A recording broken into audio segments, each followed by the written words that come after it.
Bom dia, galerinha, tudo bem? Seguinte, nossa aula de hoje vai ser pelo plural, certo? Principalmente por conta do simulado, para vocês ficarem aí com um tempinho mais maleável, mais tranquilo para poder cumprir as funções, certo? E como a gente tem bastante assunto para discutir, fica até mais fácil eu explicando por aqui, passando as páginas direitinho e vocês vão seguindo aí, principalmente porque a gente tem bastante mapa e bastante imagem, certo? Na nossa aula de segunda-feira, a gente começou a analisar o caso do ensaio da Segunda Guerra Mundial, que foram aqueles ataques realizados pela Alemanha dentro da Espanha, certo? Para ver se a ofensiva militar, para ver se as estratégias, para ver se o equipamento, se o armamento, se tudo isso funcionava e deixavam os nazistas pronto para essa ofensiva. E o que eu queria que vocês entendessem a partir de agora? Que todo aquele pensamento, tanto dos fascistas quanto dos nazistas, na Itália e na Alemanha, e agora tem um terceiro apoiador desse tipo de pensamento, que é o Japão, certo? Eles começam a juntar todas aquelas características políticas de uma sociedade militar, de uma sociedade supremacista. O que é isso? Que considera a sua nação como a melhor de todas e desvaloriza o restante do mundo, ou seja, tem um ódio a tudo que é estrangeiro, persegue todo mundo que não é da mesma raça, que não é do mesmo pensamento que eles. E no caso da Alemanha, ainda mais radical, ok? Existe a teoria de que, eliminando a população judaica do mundo, né, perseguindo os judeus, perseguindo a população negra, perseguindo os ciganos, perseguindo os homossexuais, os deficientes físicos, e até mesmo o próprio povo alemão, que se negava a concordar com Hitler, eram todos perseguidos e enviados para os campos de concentração. Para fechar ainda mais esse radicalismo alemão, existia aquela teoria da superioridade da raça germânica, né? Que de todos os povos, que no mundo inteiro, o povo alemão ele é uma raça muito superior. E o território da Alemanha, porque isso aí já é entrada na guerra, olha só, de que o território da Alemanha é uma prisão, é uma gaiola, que o povo alemão é muito superior àquele território. E o que isso significa? Que se eles tiverem mais espaço, que se eles tiverem mais matéria-prima, se eles dominarem outros territórios, eles conseguem se desenvolver muito mais. E esse pensamento é um pensamento expansionista. O que isso significa? Que eles já começam a desejar mais território, eles desejam expandir o seu pensamento utilizando uma estratégia militar. Ou seja, não é dominar, não é anexar por via diplomática, não é convencer os outros países a aceitarem a sua ideia, é impor através da guerra. E aí, dentro dessa situação, a Guerra Civil Espanhola que a gente viu na aula de segunda-feira, ela foi um ensaio. Ela deixou claro por Hitler que a sua força aérea, ou seja, os seus aviões de guerra, estavam preparados, que o seu armamento de tanque, que os seus soldados estavam bem treinados e que estava tudo pronto para ele levar adiante o projeto, tanto de anexar territórios quanto de exterminar a população judaica. E aí existe um grande problema, certo? Que é o medo que os nazistas tinham da União Soviética. Enquanto isso, por que medo? Olha só, o grande projeto do Hitler, da Alemanha e de toda aquela teoria fascista é de perseguir os comunistas, é de combater a esquerda, né? De combater o socialismo. E a União Soviética é o grande país socialista, certo? A União Soviética é o grande modelo da esquerda. Um país que se tornou uma grande potência, principalmente na liderança do Stalin, certo? que investiu em armamento, que investiu em tecnologia de guerra, é um país muito grande, é um país que tem um exército muito numeroso, e o mundo inteiro, e aí que está o problema desse episódio, olha só, o mundo inteiro, principalmente as grandes potências capitalistas, Estados Unidos, Inglaterra, França, não estão se importando com a Alemanha desobedecer o Tratado de Versalhes. O que é isso? Vocês estão lembrados da Primeira Guerra Mundial? Que no final dela, a Alemanha é punida? A Alemanha fica proibida de ter exército? A Alemanha fica proibida de construir armas de guerra? Então, por que a Alemanha está montando um exército forte? Por que a Alemanha está investindo em armamento e ninguém está fazendo nada? Sacou? A Alemanha está desrespeitando as ordens, desrespeitando o que foi imposto para ela na Primeira Guerra, e os países que venceram estão deixando a Alemanha se armar, estão deixando a Alemanha ficar forte, estão deixando a Alemanha avançar nessas teorias. E o ponto é, por que ninguém faz nada? Por que ninguém impede? Por que ninguém proíbe? Aí que está a jogada.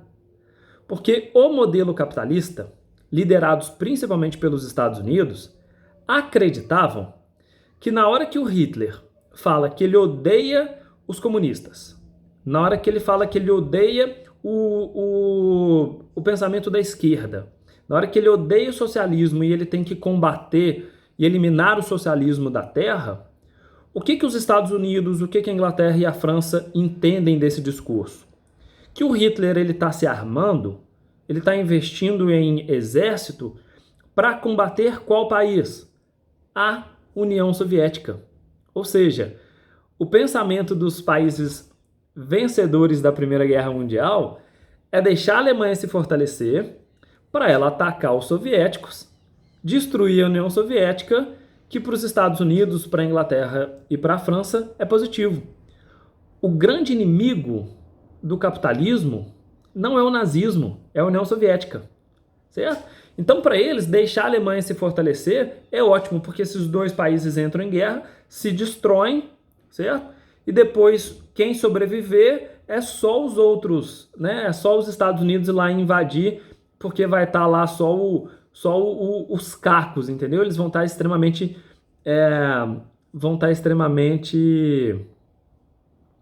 enfraquecidos. Qual é o problema dessa situação? Os dois grandes países, a Alemanha, né, o Hitler nazista e o Stalin socialista, no meio de uma tensão, no meio de quase uma agressão, eles estão quase se declarando em guerra, o mundo inteiro assistindo, doido colocando fogo, colocando lenha, fala, vai lá, se pega, detona, é isso que a gente quer. Quase acontecendo isso, pá! O que acontece? O Hitler e o Stalin fazem um acordo de não entrar em guerra. Sacou? Dá uma sacada aí no mapa para mim, por gentileza, da página 168, certo? Vocês vão ver que no mapinha da 168 tem a demonstração da Alemanha, certo? Que ela está em amarelo, e do outro lado a União Soviética que está em roxo. No meio dos dois tem um monte de país, certo? Entre a Alemanha e a União Soviética tem um monte de país. O que o acordo entre o Hitler e o Stalin coloca? O Hitler avisa para o Stalin que ele vai invadir e ele vai tomar esses países. Só que ele não está mexendo com a União Soviética. Ou seja, o Hitler avisa, ó, meu exército vai para lá, certo? A gente vai tomar a Polônia, a gente vai tomar a Tchecoslováquia, a gente vai tomar a Hungria, a gente vai tomar a Noruega, a Holanda, a Bélgica. Ou seja, a gente está indo para o seu lado, mas não se preocupa que a gente não vai te atacar. Enquanto isso, a União Soviética, sabe o que você pode fazer para a gente deixar o acordo legal? Você também pode avançar. Então você pode tomar territórios nesse espacinho que tem entre a gente, que eu, Alemanha, não vou ficar preocupada, certo? Porque a gente tem um pacto de não agressão, um pacto da gente não se atacar. Os dois expandem, a União Soviética toma uma parte desses países da Europa e a Alemanha toma outra. E qual é o grande problema? Os países vencedores da Primeira Guerra, Inglaterra, França, Estados Unidos, esperando uma guerra entre as duas grandes potências e de repente elas fazem, na verdade, o oposto. Elas não se atacam e fazem um acordo para não entrar em guerra. E a partir desse momento, na hora que o mundo percebe que não vai haver um conflito de União Soviética e nazistas, os outros países declaram guerra, os outros países, no caso, França e Inglaterra, declaram guerra aos nazistas, certo? O problema é que o nazismo está extremamente forte. Deixaram os nazistas avançarem na tecnologia, melhorarem seu equipamento de guerra, fortalecerem o seu exército, colocar uma ideia extremamente radical no povo e não fizeram nada. Até o momento em que essa estratégia se volta contra esses países que não impuseram limites, que deixaram essa loucura do genocídio e do extermínio dessas populações acontecerem.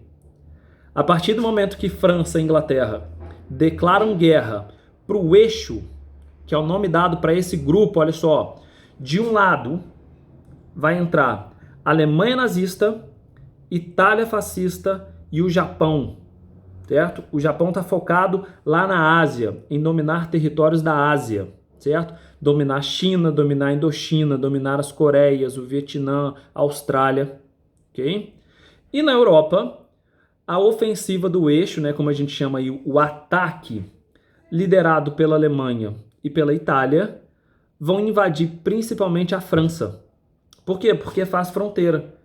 Já que a Alemanha não tem que se preocupar com o lado da União Soviética, tomar a França virou a grande ofensiva, certo? Ele pode usar todo o seu exército, já que ele tomou, ele começa a guerra invadindo o lado próximo da União Soviética. Domina aqueles países, Hungria, Polônia, Holanda, Bélgica, Dinamarca, muito fácil. Por quê? Porque esses países mal têm exército, eles não estão prontos para a guerra. Então a Alemanha nazista ela praticamente invade, fala que é dela, pega o recurso, se fortalece e volta a sua atenção para a França. E a França, sim, tem um exército fortíssimo, muito numeroso, bem treinado e tudo mais. O problema é, a Alemanha está extremamente preparada para isso. Invadem a França, uma estratégia que é chamada de Blitzkrieg, em alemão. Eles chamam isso de guerra relâmpago. O que é essa guerra relâmpago? Você atacar ao mesmo tempo uma guerra muito rápida, certo? Você usa os seus soldados, os seus tanques de guerra, o seu avião, os seus navios, o seu submarino, tudo atacando ao mesmo tempo, para não dar tempo do inimigo se proteger, criar uma estratégia de defesa. Tá vindo os aviões, então vamos usar os mísseis antiaéreos. Só que os tanques de guerra já estão lá para destruir o míssil. Então a gente tem que impedir o tanque. Pum! A França cai em menos de 2 meses. Olha a velocidade, rapidinho a Alemanha toma a França. Sacou? Conquistam a França. E depois da França ser dominada pelos nazistas, deles conquistarem Paris, o Hitler vai até Paris, né, para ver o que é, dá uma sacada na imagem aí, na 168. O Hitler viaja até Paris para ver o que é essa cidade. Ele não conhecia Paris.